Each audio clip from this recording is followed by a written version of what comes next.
right, good morning. Welcome back, folks. How are you? Today is July 5th, Wednesday, Worldwide Wednesday. We're going to be getting right into it. This is the Simply Cyber Daily Cyber Threat Brief podcast. I'm your host, Dr. Gerald Auger, and over the next 45 minutes, me, you, Alex Goodwin, Dan Reckless, Alan with his big wins, Cat GPT, Jenny Housley keeping me correct on the Simply Cyber Community Challenge, and you will be tearing through the top cyber news stories of the day, and I'll be giving my expert opinion and analysis on each of those stories. I'm Dr. Gerald Auger. This is Simply Cyber. I've been out for a week, so I'm trying to get back into the swing of things, so please go grant me some grace as I try to. Mods, if my audio is janky, please do holler at me. I appreciate it. I did miss everybody. I hope everybody had a good time. I jumped in as Team Hybrid periodically. I did see Eric Taylor holding it down, doing it wonderfully. Eric Taylor, thank you so genuinely much from the bottom of my heart, allowing me to step away from the a-hole chair, from the Simply Cyber mic, and spend some quality time with my family, my wife, my loved ones. But I'm ready. I'm back, and super jacked up, super janky. Not super janky, I'm super jacked up and super pumped to be here. But before we get into it, I do want to say shout out and thanks again to Eric Taylor. But Eric Taylor does more than just co-host when I'm out of the chair. He is the CEO over at Barricade Cyber Solutions. So I want to give a shout out and thanks to Eric and the Barricade Cyber Solutions team for all their help.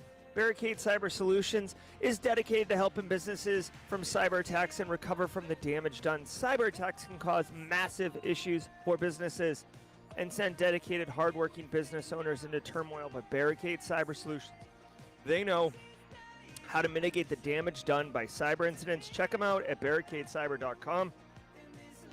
Links in the description below, but of course, if you want, you can see it right there on stream with me. And the best part about Barricade Cyber Solutions website is you can scroll to the bottom, and right there is Eric Taylor. You recognize his mug from hosting the stream. You can recognize him right there. You can get on his calendar. You can meet with him as early as 10 a.m. today, 10 a.m. Eastern Time. Talk to Barricade Cyber about how they can help you with your information security needs. Also, shout out and thanks to Panoptcy Security, Brandon Poole and his company, doing all sorts of value, but including quantified risk assessments. Now, I know Eric's been giving you the take on what quantified risk assessments are, but let me tell you, a quantified risk assessment can absolutely help your business. Hold on, I got to do something really quick to get the Chiron going. You guys get to see a little bit behind the curtain here. Quantified risk assessments can absolutely give you all of the ammunition that you need in order to be able to see, hear, understand what your actual cyber risk posture is, and the outputs are statistically sound, so you can use them as an argumentative piece of evidence against your CFO or CEO in any type of budget meeting in order to basically request money to close down some of those difficult vulnerabilities you got in your environment. Sorry, I was a little distracted. I was getting this Chiron across the bottom going. I have a little Python script that I have to manually run, and I was doing that while we talked. Now, also, I don't know if Eric did this yesterday because I was Monday, because I was fully out of the seat. But guys, I am so happy to announce, to share, to officially welcome Antisyphon training and Black Hills Information Security into the sponsorship pool. Black Hills signed a 6-month commitment to the Simply Cyber community. So settle in, Black Hills and Antisyphon, Jason Blanchard, Deb the Deb. Wonderful community. If you guys don't know Black Hills yet, I absolutely strongly encourage you slide over there and check out what they're doing. Antisyphon training is their training arm of Black Hills. Yeah, John Strand even has his own emote on the Simply Cyber community. Thank you, Jenny Housley, Jeff Watala, Senfilis. They're amazing people over there. Antisyphon training. If you're interested in pay what you can, John Strand, he has 3 different trainings, including let me see if I can. I don't have it. When I have a little bit more time, I'll actually get my stuff together. But pay what you can training in person right here. You see these? John Strand hosts SOC core skills, active defense and cyber deception, and getting started in cybersecurity. No, is it getting started in cybersecurity, MITRE ATT&CK? I forget. John has a third one. Anyways, long story short, anybody can get into information security and learn for $0 or whatever you can pay with John Strand and the Antisyphon training. So absolutely go check it out. Again, thanks to all of them for doing that. And then, of course, we have ACI Learning for Worldwide Wednesday, which we'll get into in just a hot minute. But before I do that, I do want to say, show country names. I do want to say every episode of the Daily Cyber Threat Brief is worth half a CPE. So be sure to say what's up in chat or on replay in order to make sure that you're, officially here, or you have some type of auditable record. You know how auditors can be, right? My GRC friends, you all know how auditors can be. So make it easy on them. Have some auditable piece of evidence that you can use to show that you were here. If you're not sure what to do, may I suggest hashtag Team Live. Hashtag Team Live in chat's always good. I was hashtag Team Live a couple days.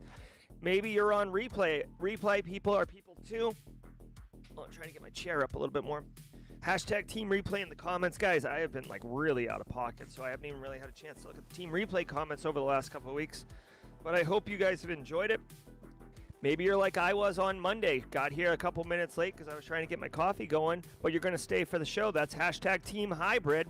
However you consume the Simply Cyber Daily Cyber Threat Brief podcast is your prerogative, but please engage with the community. I strongly encourage it. And then finally, well, there's two. There's hashtag Passive Observer. Tom Bishop over in Italy is hashtag Passive Observer. But a lot of times, Passive Observer is somebody who's a little shy, a little introverted, not able to really engage in the chat. Not because they're busy, but because they're nervous. If that's you, don't be shy. Say hashtag Passive Observer in chat. Engage with the Simply Cyber community. There's 179 other people in this room besides you, and all of them are super supportive, super inclusive. So take the first step. Hashtag Passive Observer into chat. Looks like Shane Allman. Team Live, first time live. Welcome to the party, Shane. Great to have you. And then my real new favorite here is hashtag First Timer. If this is your first time on the Simply Cyber Daily Cyber Threat Brief podcast, welcome to the party. Let us know that it's your first time. Hashtag Passive Observer in chat. I see you, Andy. All right, before we get into that, guys, every single day of the week has a special activity, and Wednesdays is my particular favorite, okay? Every single Wednesday, we do something called Worldwide Wednesday, okay? Worldwide Wednesday, I have to put a little graphic up. Give me a second. Where's the graphic? There it is. Okay. Worldwide Wednesday is presented by IT Pro TV, now IT Pro from ACI Learning, the international online training solution that professionals in audit, cyber like us, and IT to turn to for binge-worthy content. If you want to check out IT Pro TV, ACI Learning, and get 30% off your first month, your first year, use promo code SimplyCyber30. I affiliate, personally, Jerry Auger, affiliate with ACI Learning because I think their content's awesome. I've done webinars with them. I may be doing a full class with them. I had a call with them last week. This is super early stuff. I've got many projects going on. You may have heard of other projects I'm working on and been like, Jerry, what about those projects? I'm happy to discuss any of those during Jawjacking. I have a lot going on, including the YouTube course, the Cyber 101 course that I'm doing with the college in Massachusetts, which I had a meeting last week about. Much to cover, but right now, my friends, right now is Worldwide Wednesday. And what we do here every Wednesday, mods, get ready because it's about to drop. What we do here every Wednesday is we spend about 2 minutes. I blow out my copyright strikes, which is okay. I'm okay with that because I don't really monetize. We're going to put 2 minutes on the clock.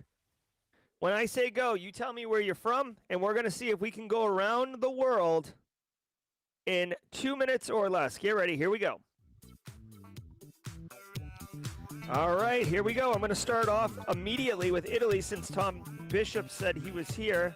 The boot is in. Where are you at, everybody? Niagara Falls, Canada. Thank you, Maple Leaf, bringing us on. Tennessee. I see you, Orange. All right, here we go. Houston, Texas in here. Australia, nice. The UP. Pueblo, Colorado's in here. Virginia, Nigeria. Thank you, Nigeria. Nigeria's online. Austin, Texas up in here. The DR, I'll come back to you, DR. I see you. Kansas, what's up?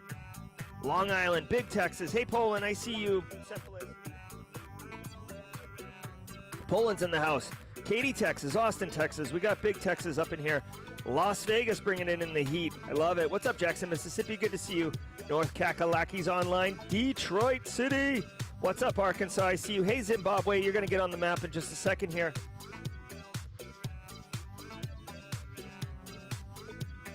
We got Zimbabwe online. More Canada, the Gambia. You're going to have to help me. I'm actually a little unsure of what Gambia. Hey, Raven in the Low Country. I'll say what's up to you. Keeping an eye on the Low Country while I'm out of town. All right, the United Kingdom is online. NYC, the Big Apple's up in here. Ohio, Philly, great fans. What's up, Maine? I see you, Jonathan Carpenter. America, I love OK City. Saw the air show out of Tinkler. Baton Rouge, Louisiana, the Gambia. I love the Gambia. You guys are just gonna have to let me know where the Gambia is. I do have ignorance in some areas. Come on, guys, where are we at? No Asia, no South America? It's a slow day today. What do we got, 203 people? Oh, the Gambia is in Africa? All right, I'll look for that in just a minute. South Africa, East Africa, West Africa? Holy crap. All right, guys, so that's going to do it for the 2 minutes. Oh, ooh, I saw India drop in there just in a hot minute. Thank you, India, for bringing Asia online. Okay, guys, so where's the Gambia? Let's get that one marked up, and then we'll lick our wounds here. Oh, hold on. We see Kenya, New Zealand. Hold on. Mods are helping me out here. Mods, I'm going to look to you now. We got New Zealand online. The DR is online. Thank you. If it was Leonardo. Kenya is online.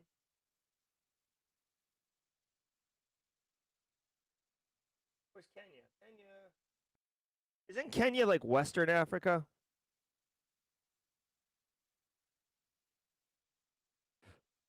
Okay. Oh, there it is. Oh, way Eastern. All right. Wales, UK. All right. We got the UK on line. Oh, the Gambia. Thank you, Justin Gold, with the zoom in. Looks like it's near Sierra Leone.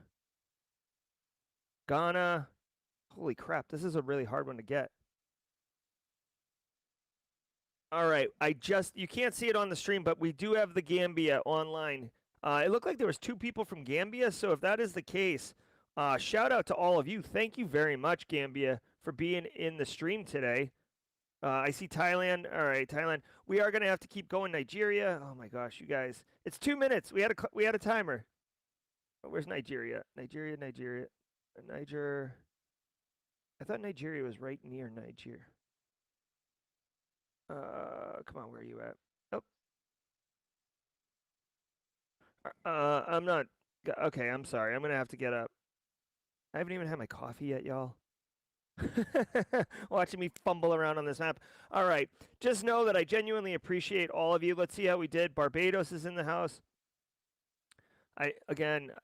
My brain is not working. Isn't Barbados in the Caribbean?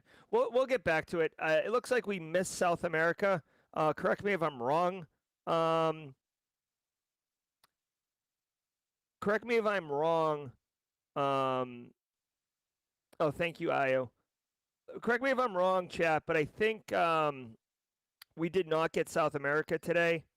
So South America is typically our most issue, our most troubling or our most challenging country, state. Oh my God. Let me take some coffee, y'all. It is our most difficult continent to get, but I appreciate all of you. We did great work. It is the first day back from a long vacation, so whatever. We'll get it next week. Thank you all very much for playing Worldwide Wednesday.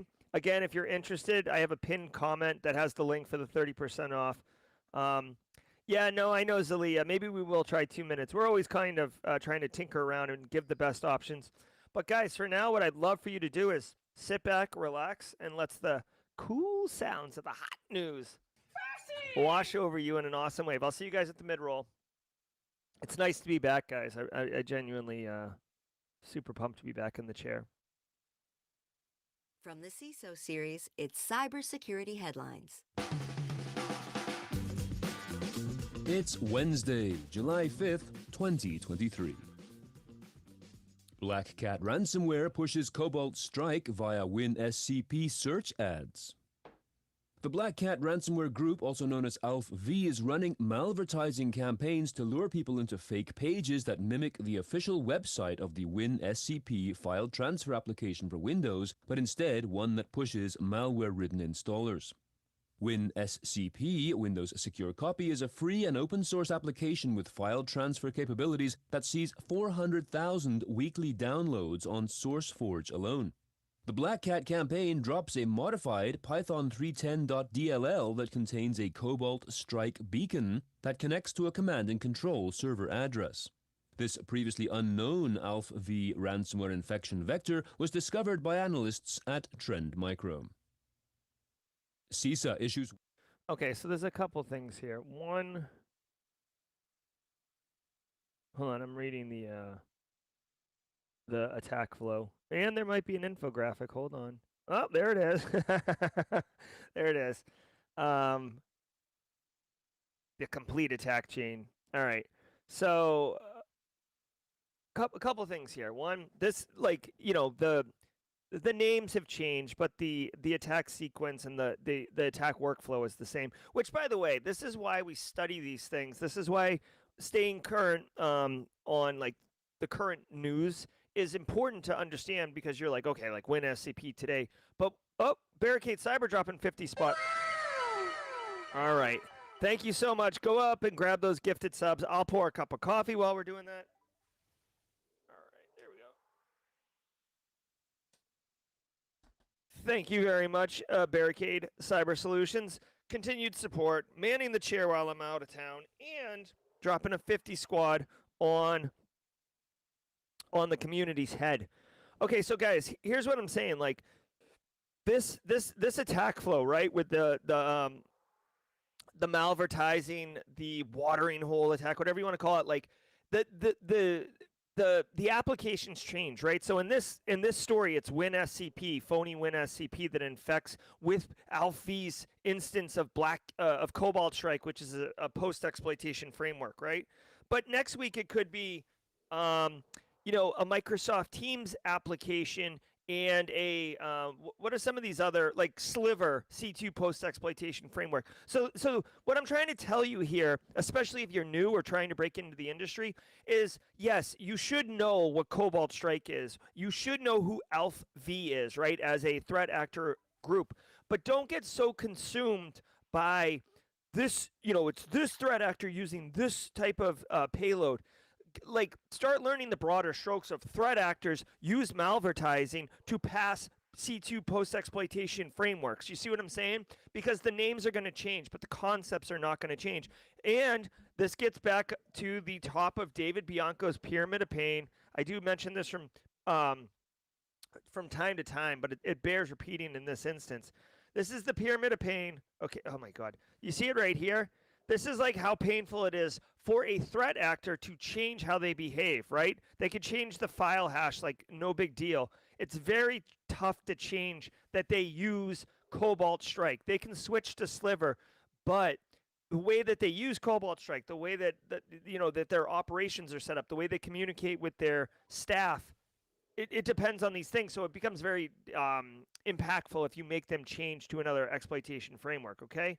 Now, getting back to the story, AlphaV is a notable, like, you know, a tier 1 longtime ransomware threat actor group, and they're just basically diversifying their portfolio of infection techniques. That's all they're doing here, right?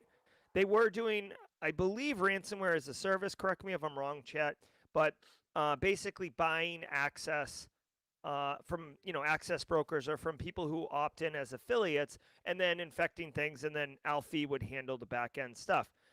What is interesting here, you might say, like, Jerry, how is it that you could set up a malicious website that has like 1 day on the internet and it's a top Google result? And how come Google doesn't pull it down? All very fair questions.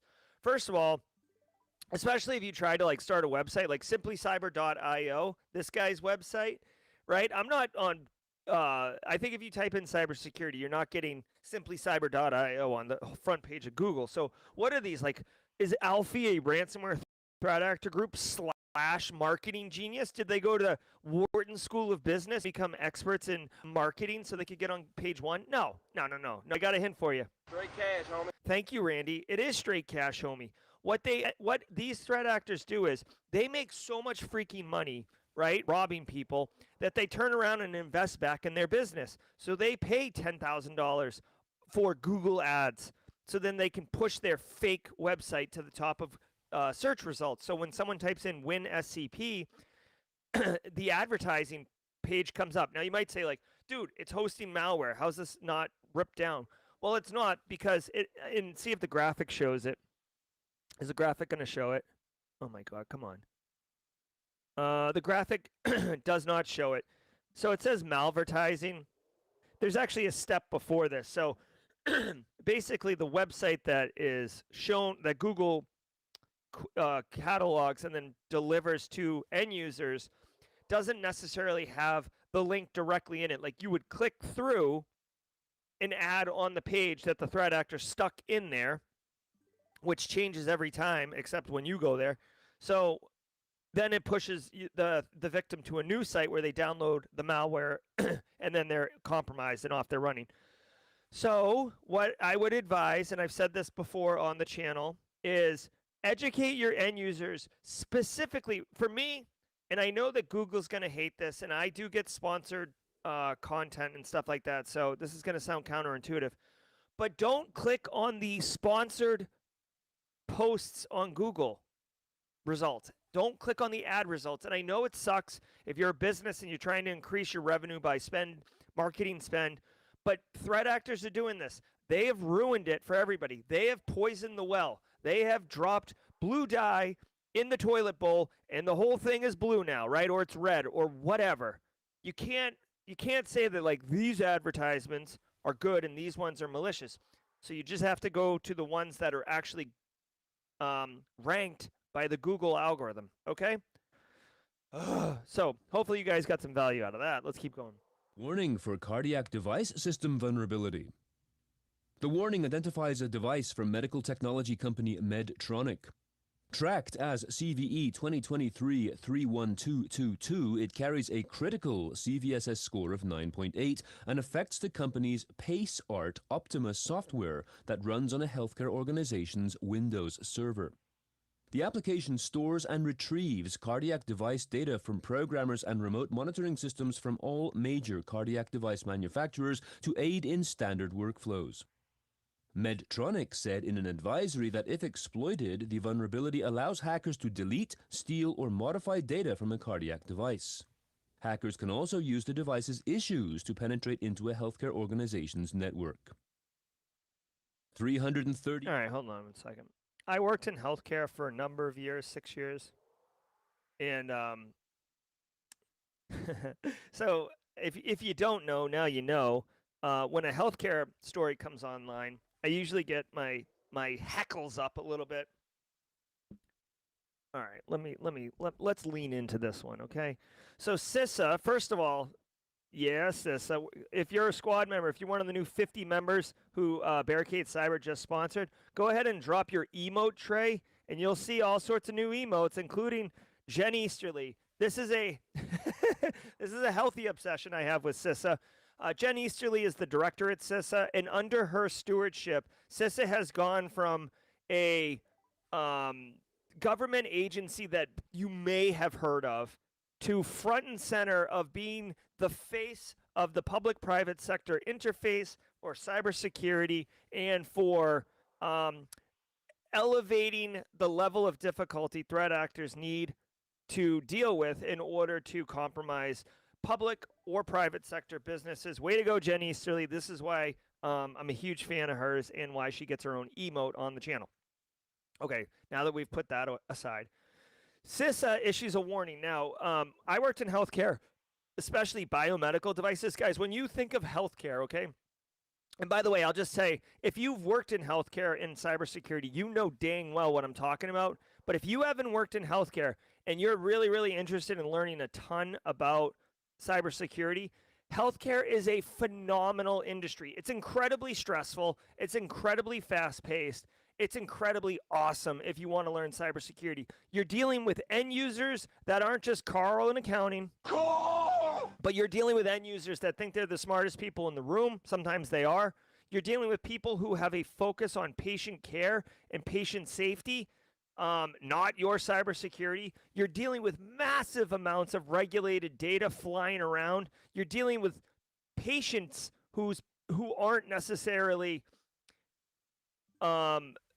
mindful of their privacy, of their data. You're also dealing with situations where, like, it's medicine, pharmaceuticals, pushing drugs. Like, there's real consequences. And on top of it all, you have your IT, right? So like doctors send emails and publish, and there's like the scheduling board in the main waiting room of who's next, right? There's EHRs, but there's also biomedical devices that are cyber physical, borderline operational technology that touch patients, that push drugs into them, that are embedded in them, right? Pacemakers, X-ray machines, ultrasounds, machines that spin blood and do stuff like that, DNA sequencers, right? All of this crap is technology, and the FDA certifies it, and a lot of times biomedical device companies, especially the larger ones, they do not want you to futz around with their equipment. In fact, so much to the point, this almost seems like a racket. If you didn't know this, a lot of biomedical companies will sell you the equipment, right? So like me and who's in chat? Me and Jamie Fleck. Good to see you, Jamie. Me and Jamie Fleck own a clinic, and we're gonna buy like an eye, like a laser thing to do. What's the surgery on the eye? LASIK, right? So Jamie Fleck and I are opening a LASIK clinic. Okay, nice job, Jamie. High five. And we buy a LASIK machine. You better believe the people who sell that LASIK machine do not want anybody touching the insides of it. Why? Because if Jamie's like, hey, I'm a little bit of a tinkerer, I'm going to go ahead and update this LASIK machine, and he messes it up, and he like cuts someone's eye out of their head, we're going to sue the LASIK company, right? Like, oh, you sold this machine that cut this person's eye out. It had nothing to do with operator error. So the biomedical device companies are like, do not touch it. Second of all, they'll sell you the machine, then they'll sell you a 3-year contract in order to maintain the machine through their certified engineers, and you have to pay for that. And they'll actually have like a USB key or like some type of hardware physical YubiKey that allows them to access the management console, or they'll remote in, which don't even get me started on remote access of biomedical devices. My stomach just flipped upside down. Like I went down on a roller coaster just saying that out loud. Anyways, all of that is a long way to say healthcare is a great way to do it. For Medtronics to have to issue an advisory for this means that Medtronics got pushed hard. Someone discovered it. The fact that CISA sent a warning out means, if I had to guess, all right, so this is a tinfoil hat, okay? This is a tinfoil hat moment. If I had to guess, what happened was some security researcher found something with this Medtronics device, okay, and sent it to Medtronics. Medtronics politely gave them one of 5 fingers. Okay, I'll let you pick which one. Medtronics gave them one of 5 fingers. So then the researcher sent it to CISA as a vulnerability disclosure, and then, or there is a government agency, maybe it's the FBI. There is a government mechanism for submitting anonymous vulnerability disclosures, and then they notified Medtronics, and the government, said that CISA was going to issue this warning, and then Medtronics issued an advisory because at that point it's coming out. That is just a tinfoil hat. That's just a tinfoil hat. I have no information to corroborate what I just said, but based on my experience dealing with biomedical device manufacturers, dealing with clinical staff, I'm thinking of one specific chief nursing officer who I once relayed a similar story like this, and I was told there's no way a clinical person would ever fall for this. Hey!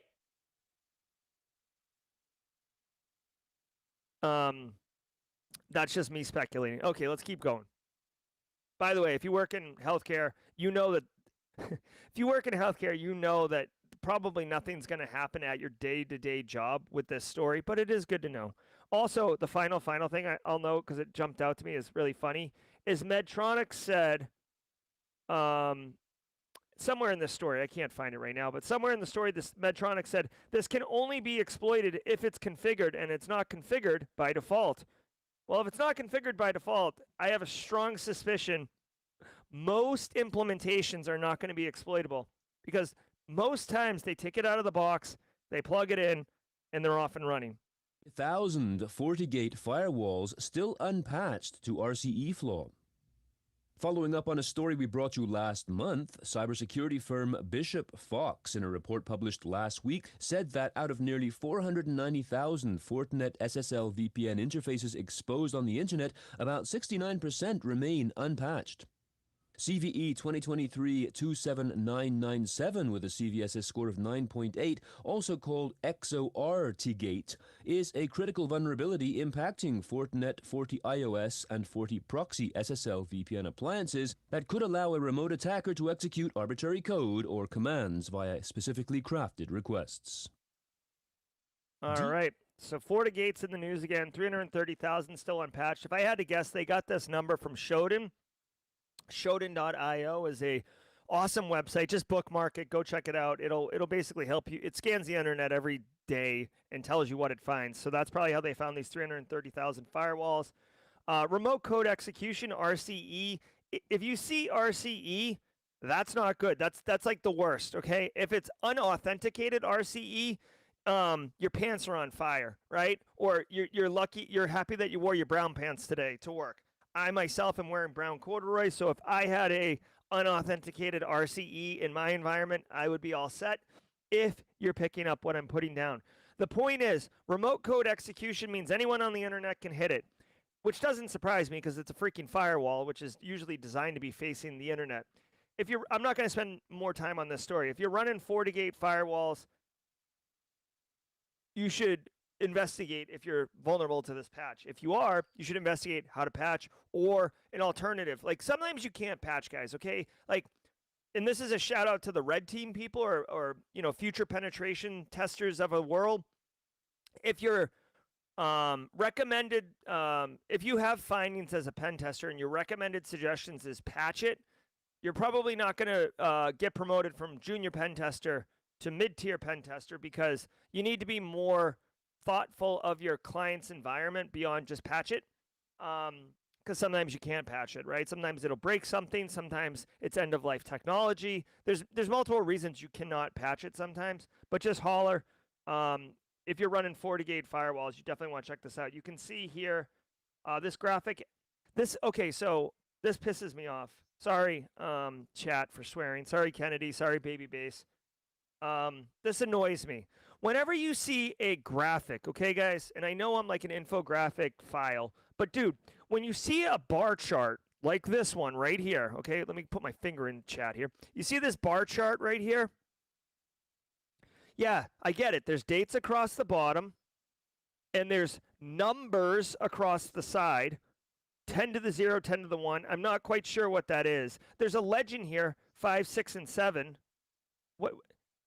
There's no axis titles. There's no X and Y title. Like, I can assume the bottom one is dates. Okay?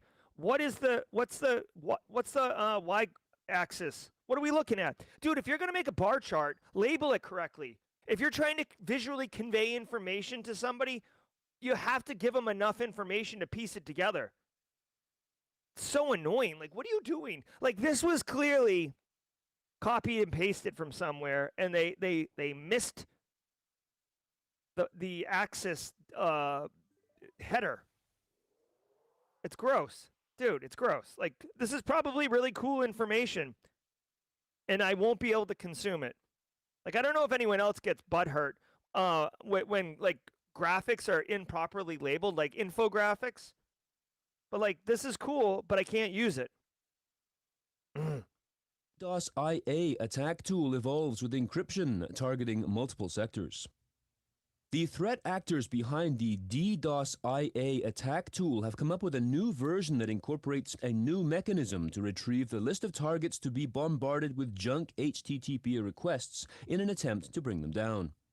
The updated variant, written in Golang, implements an additional security mechanism to conceal the list of targets, which is transmitted from the command and control to the users, said cybersecurity company Sequoia in a technical write-up. DDoS-IA is attributed to a pro-Russian hacker group called No Name 5716. Launched in 2022 and a successor of the Bobik botnet, the attack tool is designed for staging distributed denial-of-service attacks against targets primarily located in Europe, as well as Australia, Canada, and Japan. All right. So this is interesting. I'm going to give this infographic a B minus, okay? It is cool, but it's, All right, so check it out. From what I gathered, there is this denial of service project called DDoS. Auger. It looks like Auger, doesn't it? Or sounds like it. All right, so most denial of service or distributed denial of service approaches, oops, hold on one second. Most denial of service attack sequences are run by what is called like a bot herder, and they have a host of compromised bots, right? So think of I own 200,000 infected IoT devices, or I've installed I've compromised hundreds of thousands of boxes across the world, and I will command them to attack the department of DOJ.gov or whatever, right? Like, this is how most denial of service attacks work. Also, it's worth noting, again, hey, so this is going to turn into one of those, like, the more you know. So get your rainbow emotes out. If you're an 80s kid, you know what I'm talking about. Here's the deal. What I just said is one way of doing denial of service. If you want, this is for people who are looking to break in to get more information, etc. If you're looking to get more information on that first style of denial of service I just said, Google Mirai, M-I-R-A-I, Mirai botnet. That is how that botnet worked, and that is a wildly successful example of that compromised bots botnet attack. It was used to blow Minecraft servers off the internet originally, and then it got weaponized. Second type is called an amplification attack. This requires just one person or one group of people to find vulnerable servers, usually like content delivery network type servers, CDN servers that are out on the internet that are misconfigured, and they basically make a request to those servers for everything on the server, and then they say that their return address is the victim address. What does this do? This basically, well, frankly, it amplifies the request to a cache server down to a victim, and you can't stop it. You can't control it. It sucks. The way to fix that is to have properly configured cache servers. If you want an example of this, look up Memcache, M-E-M-C-A-C-H-E, Memcache. That is an excellent example of a DNS amplification attack, okay? Third option is what they're doing, and you don't see this very often.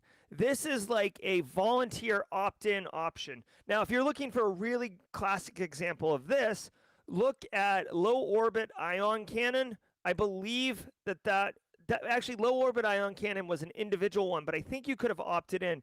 If you guys remember SETI at Home project or the Folding Proteins project, this is taking it way back. But SETI, the Search for Extraterrestrial Intelligence, it used to be like you could download a little piece and compute on your computer and send it back up. It was a distributed compute platform. But what they're doing in this instance is you can sign up, say you're pro-Russia, right? And you want to do everything you can, but you don't know what to do because you're pro-Russia, but you're just like sitting at home doing whatever, doing nothing. You can opt in to this botnet, put this technology on your computer, and then the leaders of the botnet, the DDoS, will send an encrypted message with the target IP address in it, and then your machine will launch an attack in collaboration with hundreds or thousands or tens of thousands of other machines. So do you understand? At the end of the day, a distributed denial of service attack is basically a bunch of machines sending data to the same victim. How do you get those machines to send that data? Can be in a different ways. I just listed 3 different ways. This one is voluntarily opt-in, which means the people who are doing it are actively making the decision to commit a crime, but obviously they don't care, and it becomes very, very difficult to defend against. All right, so that's what's going on. That's what's going on with this. So, I guess there are distributed denial of service attack defensive techniques. If you look up Cloud9, Cloud9's got a pretty popular denial of service attack thing. I think it uses oh my god, what's it called? I think it uses oh my god, help me out here, chat. It's the freaking, not a Bastion host, but a proxy. Cloud9 uses a proxy, so like all the data is going to like this machine, but it's not the primary main machine.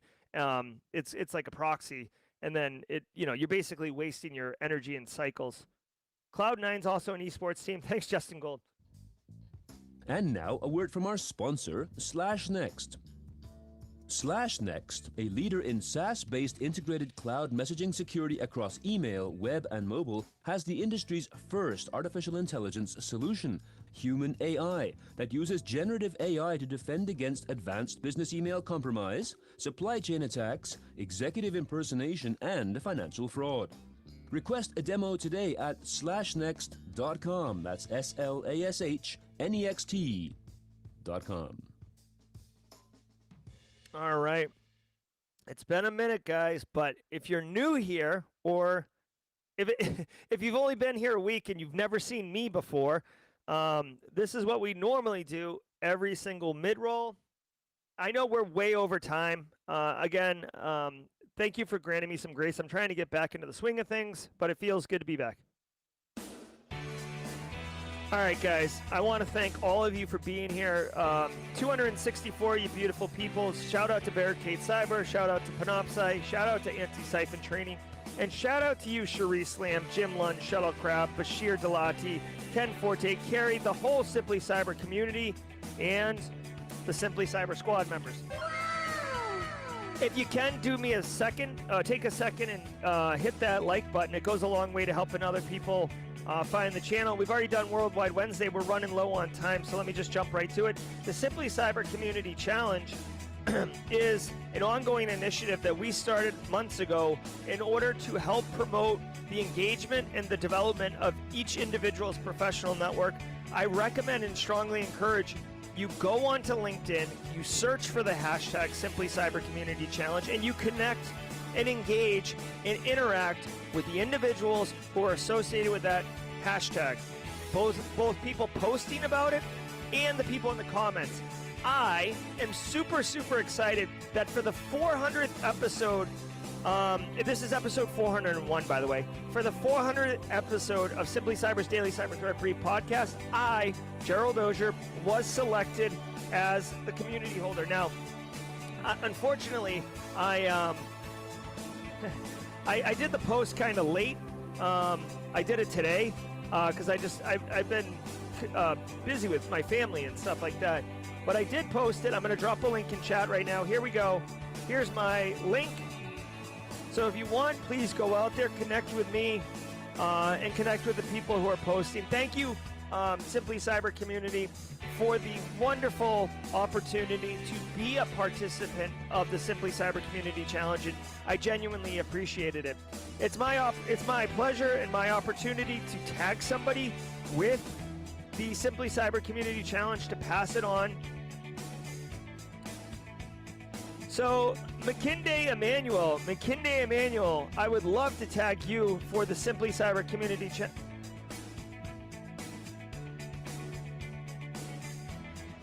McKinday Emmanuel, let me know if you're there. If not, if John De La Cruz is here, I would love to tag folks with the Community Challenge and get them back in.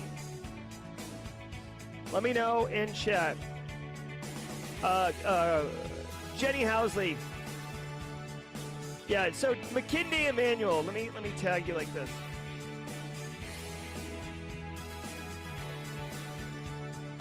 McKinday Emmanuel, want to take on the challenge. I love that you're introverted. I love that you're comfortable out here. And let me know, McKinley. I would love for you to take on the Simply Cyber Community Challenge. Love it, love it, love it. Well, as McKinley gets back into that, let's hop back into the stories because we're way behind on time because I started late in because I'm just a hot mess on fire. But we'll do it. All right, let's keep going. Threads, Instagram's Twitter competitor, is expected July 6th. Threads, the name of Instagram's rumored Twitter competitor, became available on the iOS App Store in the US this week and is expected to launch tomorrow, July 6th. A strategic advantage that Threads has over other Twitter competitors is that it will directly port over a member's Instagram followers and lists, removing the need to build a community from scratch. Few details about its functionality have been released, although according to an article published by online finance magazine Money Control in March of this year, its platform may be decentralized and compatible with Mastodon. Wow, okay. So a couple things here. One, I didn't know about this, but like basically with TikTok's success, every major social media company, old and new, is like moving to become the new TikTok and all the success it has. So it doesn't surprise me that Threads is coming out with a Reels kind of Instagram thing. Obviously, Elon is trying like heck to make Twitter as profitable as possible. We'll see how it goes, right? YouTube has Shorts. Twitter has Threads. I find it interesting that Twitter's going to be able to bring over your entire Instagram following simply because Instagram is owned by a different company than Twitter. So you want to see the power of data and like data enrichment and the ability to connect the dots. Because if my name is Jerry Guy 311 on Instagram and it's Gerald Auger Simply Cyber on Twitter, how do you map those two? How do you know that it's the same person? Oh, because we have expensive data that's been enriched and we can actually tell all about you. That's what's going to see here. We'll see where it goes. I'm not wicked interested in this as a cyber story. 3 U.S. hospitals hit by ransomware so far this year. At least 19 U.S. healthcare organizations, HCOs, have been breached by ransomware gangs so far this year, according to Brett Callow, threat analyst for the New Zealand-based anti-malware specialist Embassies. Callow stated that, according to Embassies data, those 19 providers operate 33 hospitals and at least 16 of the 19 had data exfiltrated. The Embassies report is careful to underscore the potential magnifying effect of an HCO or an HCO partner being compromised, describing an attack on Common Spirit Health last year, which operates more than 140 hospitals, as well as the Black Cat AlphaV group, which recently added Bart's Health NHS Trust to its leak site. Bart's oversees 3 major hospitals in London, affecting 2.5 million patients. Okay. Again, for the sake of time, we'll move quickly. Bunch of healthcare organizations hit. As I mentioned earlier in the stream, healthcare is a really interesting industry. Some threat actors actually will openly admit that they do not want their staff to hit healthcare. They do not want their affiliates to hit healthcare. So, but you know, those who are like a little less discerning will hit healthcare because patient safety is so paramount that these orgs are more likely to pay. Also worth noting in this particular story, the reason it's so rampant is because a large kind of healthcare holding entity was hit, which affects all the other ones. Guys, in the United States, the healthcare system, it's like, I don't know if you've noticed, but there's like a consolidation of healthcare systems in the United States where small systems are being bought up, private practices are being bought up, and eventually there's going to be like it's going to be like the phone company in the 80s. Like there's going to be like 3 healthcare providers, and everybody is owned by all of them. All right, so you get into the back end of one of them, and you can get to all of them. Microsoft denies major customer breach. Microsoft has hit back at claims from Anonymous Sudan that state it had managed to breach the company and obtain account access for 30 million Microsoft customers. According to InfoSecurity magazine, the group had allegedly announced a successful hack, offering to sell what it had stolen for $50,000 and attaching what it claimed to be a small sample of compromised details as proof of its word. Microsoft stated that, quote, "At this time, our analysis of the data shows that this is not a legitimate claim and an aggregation of data. We have seen no evidence that our customer data has been accessed or compromised. End quote. Okay. Anonymous Sudan's been in the news quite a bit. They were doing a denial of service attack recently. Then, most famously, like 2 weeks ago, they were linked to Revil and Killnet, and they had that like Slipknot video, or Slipknot like video they released online about how they were going to hit like the European SWIFT banking system. I don't know if that happened like under covers and it never made the public news, but I didn't see any confirmed attack on the European financial system. So we'll see where that ended up. Whatever. Anonymous Sudan's posturing, saying they took down Microsoft and 30 million accounts, and Microsoft is saying no, you didn't. So we'll see what happens. 30 million would be serious. Microsoft's quite serious about cybersecurity. I've been very pleased with Microsoft the last 10 years. They have pivoted from like kind of a joke into being super serious about information security. So, it's not impossible for them to get breached, right? But it's on. We'll see. Microsoft. I'm going to side with Microsoft on this one until I either see the receipts from Anonymous Sudan on some dark website, or until they stop. They move on to something else. These hackers target European embassies with HTML smuggling technique. The espionage campaign represents a larger trend within the Chinese ecosystem, pointing to a shift to targeting European entities with a focus on their foreign policy, said researchers from Checkpoint on Monday. The hackers were spotted using a new delivery method to deploy the modular Plug-X malware implant, effectively smuggling it inside HTML documents, something which Checkpoint warned had, quote, until recently helped the campaign fly under the radar, unquote. Samples of lures posted to the Virus Total malware repository had file names that strongly suggest that the intended victims were diplomats and government entities, according to Checkpoint. Just a quick reminder. Oh my God. Why? Okay, so first of all, educate your end users that like they don't need to open HTML file attachments. Like nobody is sending HTML file attachments, like for good reasons. Second of all, it's not surprising, guys. If you are supporting some type of dignitaries or political figures, ambassadors, VIPs, for lack of a better term, they should have higher levels of security scrutiny. I don't care if it's inconvenient. See, the problem is people who are VIPs that are most likely to be targeted are also the ones with juice and power who are like, get away from me, nerd. I'm going to do what I want to do because I'm powerful. And that's a messed up, conflicting position, because you're more likely to be targeted than me, but I'm also more likely to be secure than you because of your stubbornness, your obstination to adhere to basic cyber hygiene principles. So you got your work cut out for you guys, but use this as an example if you need to. China's excellent at espionage. That's what China does. Espionage, espionage, espionage. And basically, you can see here, they're doing a lot in Europe.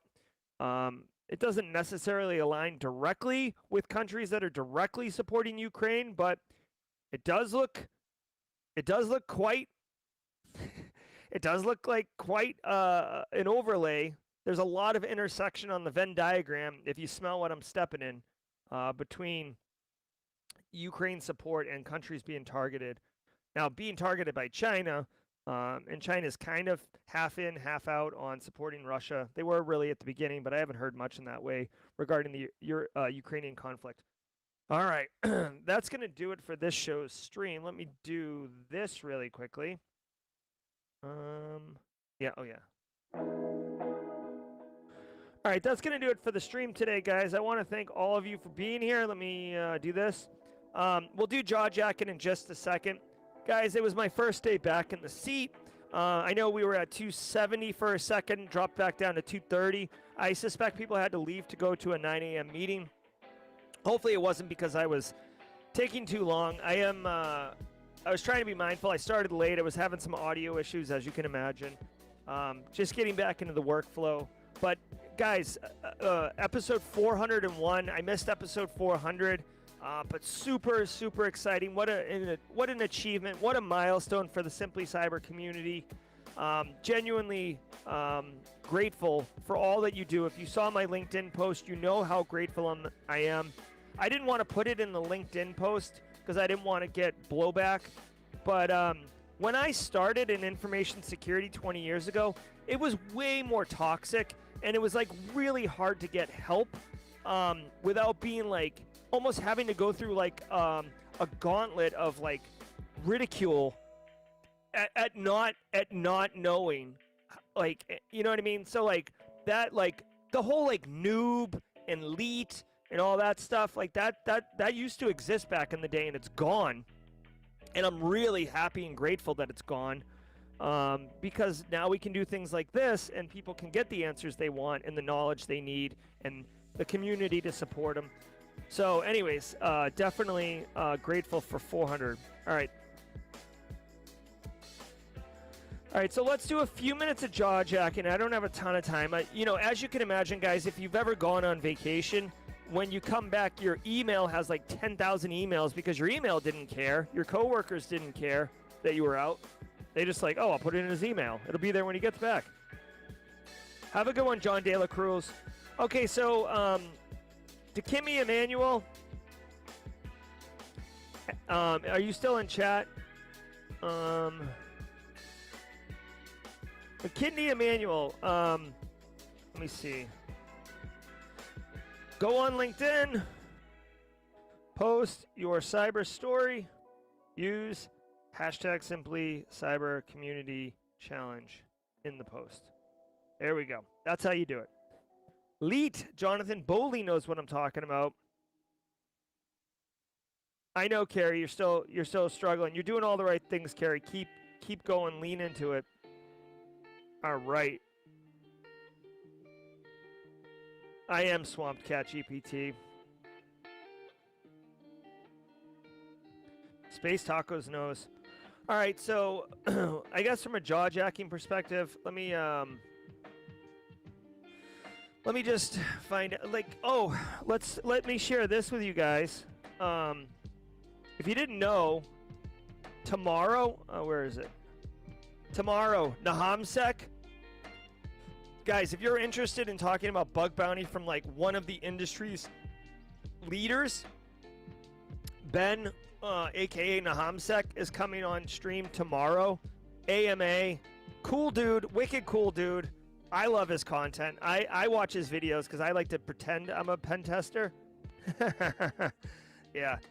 Tom Bishop, love it, dude. Congratulations. Love it, Tom. Congratulations, buddy. All right, Shuttle Crab's got a question regarding the GRC Masterclass. It's currently hosted on TCM, but when I signed up, when it was on your own site. Okay, so here's the deal with my class, the GRC Masterclass. Here's the deal. It is on the Simply Cyber School. It is also on TCM Academy. The courses are kept in sync. So if you sign up for one on TCM Academy, you will get the same content that you'll get on the Simply Cyber School. However, if you buy it on the Simply Cyber School, you cannot transfer it to TCM Academy. Just like if you bought it on TCM Academy, you cannot transfer it to Simply Cyber School. They're two different products. They're identical, but they're two different products. It mostly has to do with the money behind it. If you buy it from my school, then if you buy it from my school, I get the revenue from it, and if you buy it from TCM Academy, I get half of it. That's the only difference, really. From a student perspective, there's no difference.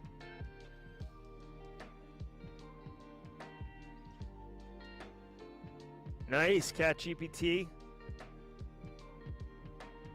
I like it.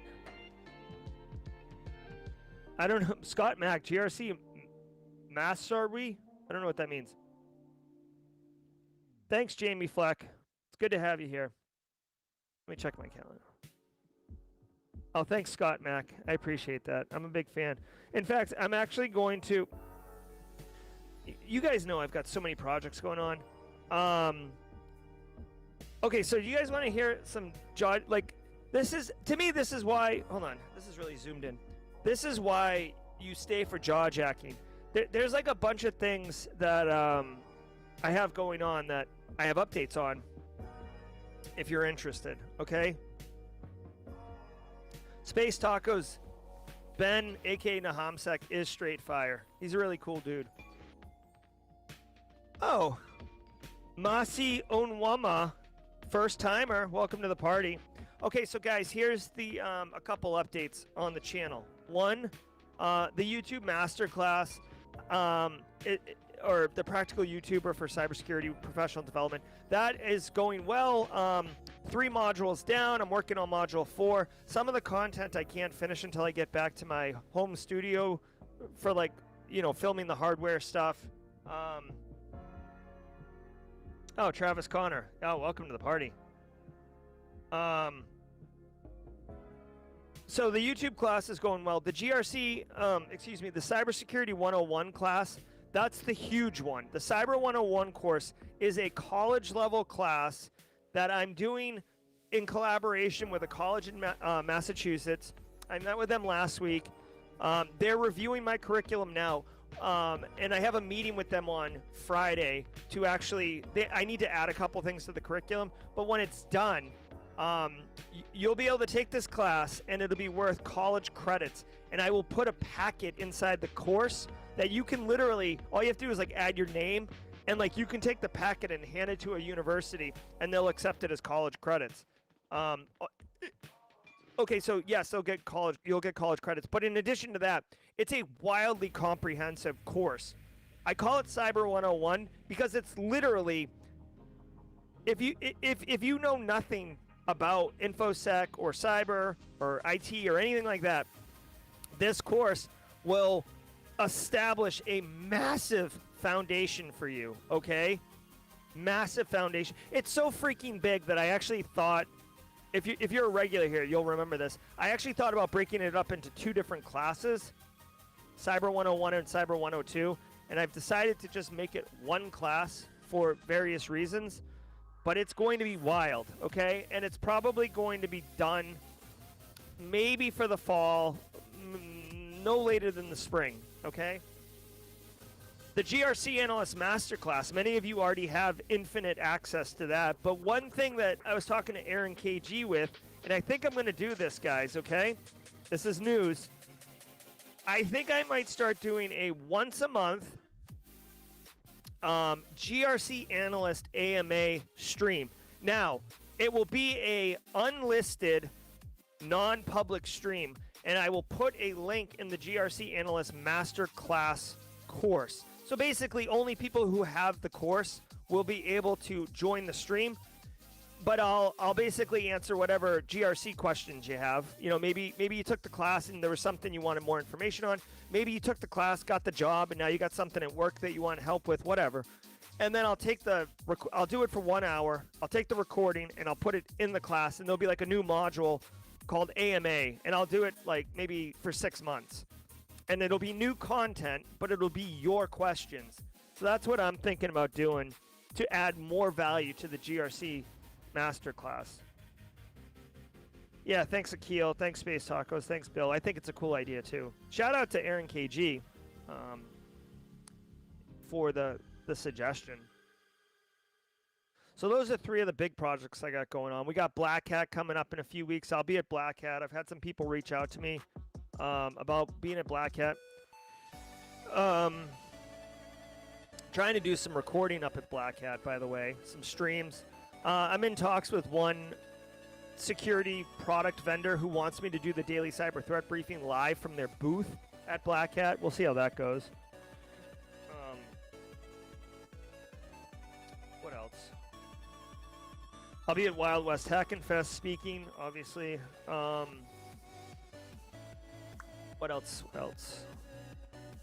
Several speaking engagements, but no one cares about those.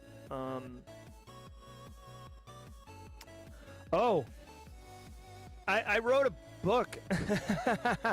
I wrote a book last week or 2 weeks ago. And when I say book, it's like 15 pages, so it's really short.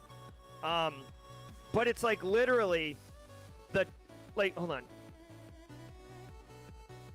I wrote a book, and it's literally, I thought about it. It's the 10 steps you should take to get into cybersecurity in the order you should take them, with actionable items for each step and why you're doing them. And they build on each other. So like on step 4, you're like, remember when you did this in step 2? Here's why you did it. Take advantage of this. That should be available soon. I'm trying to do something with like, I'm not going to just put it out there. Like the idea is that I put it out there and then I tell you, like, after you download it, it's like an email sequence, right? Like you download it, and then there's value, and then I tell you about the daily threat briefing, which you guys already know about. Then there's value. Then I tell you about the playlists I have on the channel that go into the different areas of information security. Anyways, it's just a way to help deliver some value to the community while hopefully growing the Simply Cyber community. So that's really what I'm trying to do there. All right, so now I'm looking at chat, and I'll look at chat for 3 more minutes if that's okay, and then we'll go. Oh, thanks, Jenny. Yep.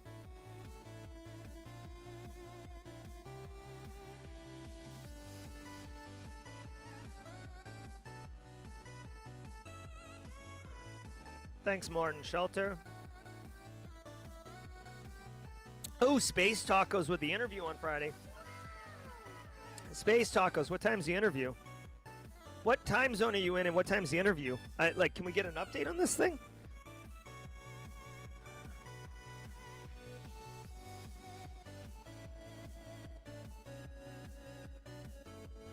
All right.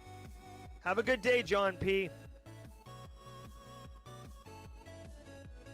If you're not a Simply Cyber community member, squad member, and you didn't grab one of those gifted subs from Eric and Barricade Cyber, holler at me. Have a good one, Tom Bishop.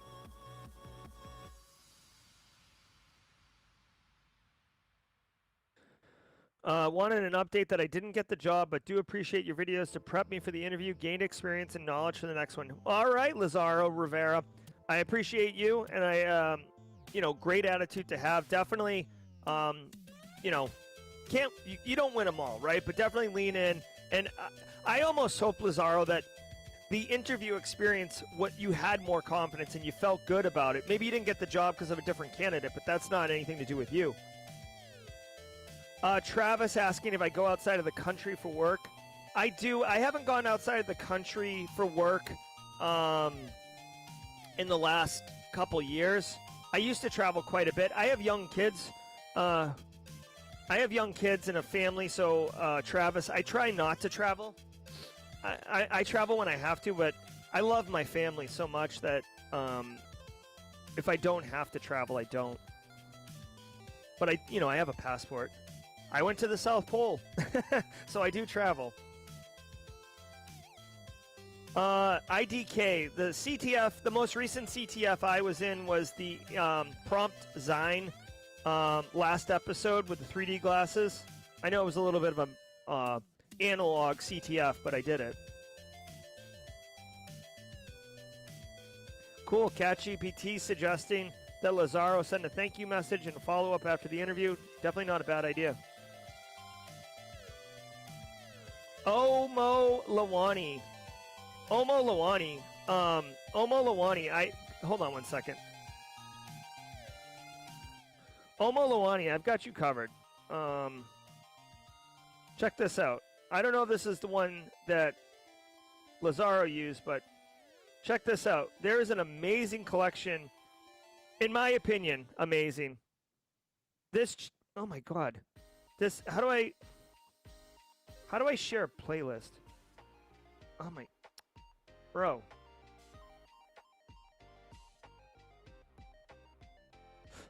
Check this out, Omo. This is the ChatGPT, but in my opinion, this playlist is pretty sick. Okay.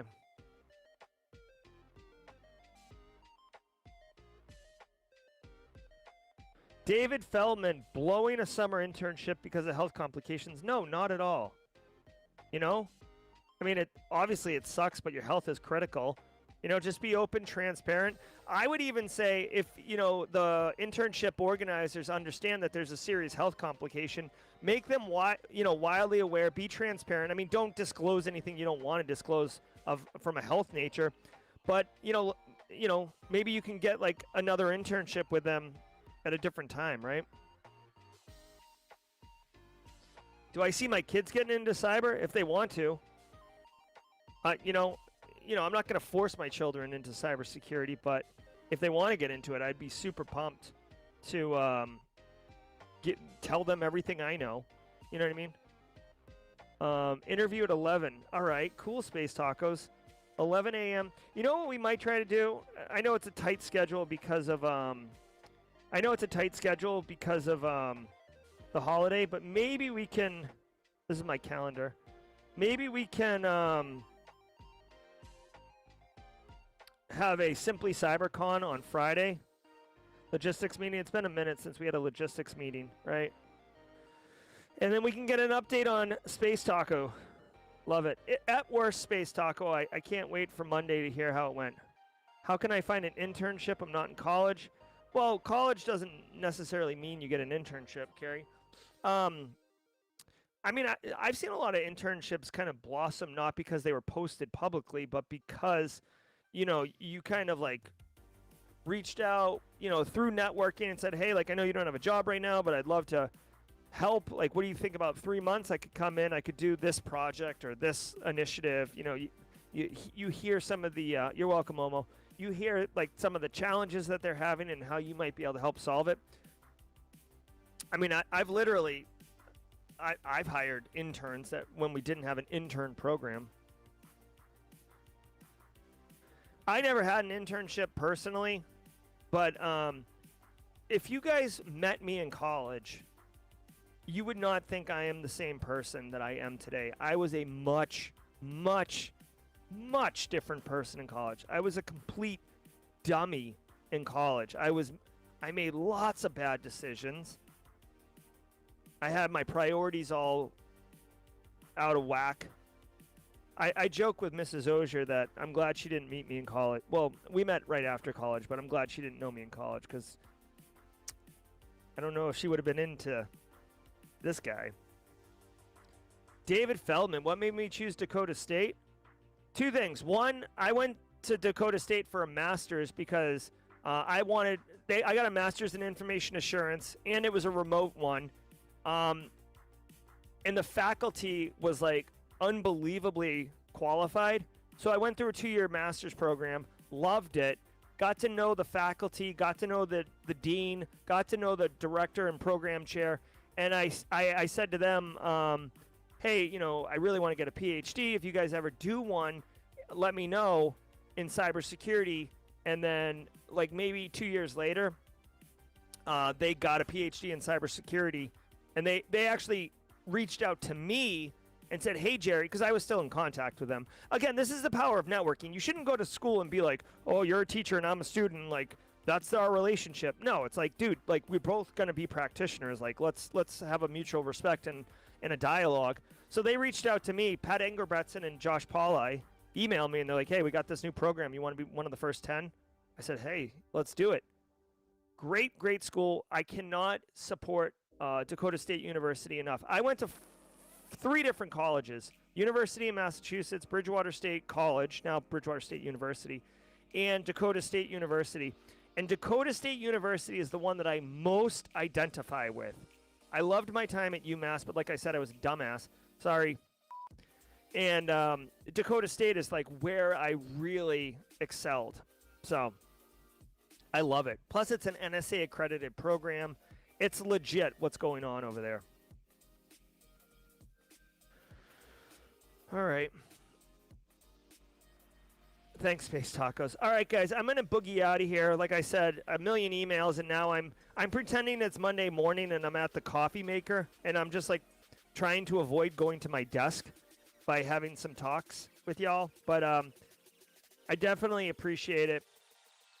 I'm Jerry. This is Simply Cyber. You guys have been wonderful. This is the Simply Cyber Daily Cyber Threat Brief, episode 401 on Wednesday, July 5th.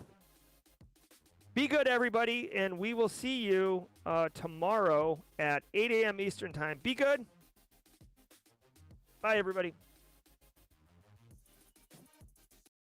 I hope you enjoyed that content. Keep the cybersecurity train going by connecting with the other Simply Cyber community resources.